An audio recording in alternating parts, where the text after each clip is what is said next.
بسم الله الرحمن الرحيم. عن أبي هريرة رضي الله تعالى عنه قال قال رسول الله صلى الله تعالى عليه وسلم إن الله تعالى يقول يا ابن آدم تفرغ لعبادتي يملأ صدرك غنى وأسد فقرك. رواہ ترمذی. نبی کریم صلی اللہ علیہ وسلم نے ارشاد فرمایا کہ اللہ رب العزت ارشاد فرماتے ہیں، یعنی یہ حدیث قدسی ہے، اے آدم کی اولاد، تو میری عبادت کے لیے یکسو ہو جا، میں تیرا سینہ استغنا و بے نیازی سے بھر دوں گا اور تیری محتاجگی کو دور کر دوں گا. اور فرمایا وَإِلَّا تَفْعَلْ، اور اگر تم ایسا نہیں کرو گے، ملأت یدیک شغلا، میں تمہارے ہاتھوں کو مصروفیت سے بھر دوں گا، وَلَمْ أَسُدَّ فَقْرَكَ، اور تمہاری محتاجی کو بھی دور نہیں کروں گا.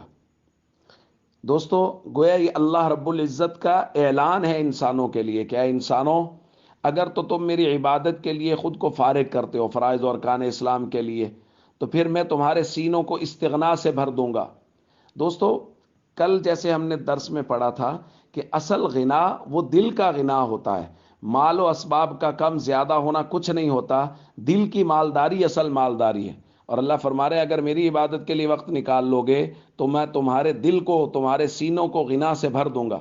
اور دوسری بات، تمہاری محتاجگی کو دور کر دوں گا، تم کسی کے محتاج نہیں ہوگے، فقر کو دور کر دوں گا تم سے.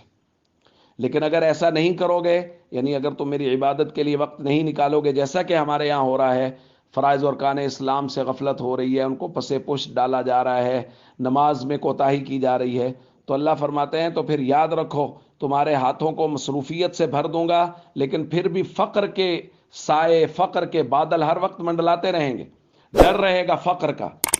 تو دوستو، ہم سب کو چاہیے ہم اپنے آپ کو اللہ کی عبادت کے لیے فارغ کریں، فرض نماز کی پوری پابندی کریں، باقی فرائض اور ارکان اسلام کی پوری پابندی کریں، تاکہ اللہ رب العزت ہمارے سینوں کو، ہمارے دلوں کو غنا سے بھر دیں.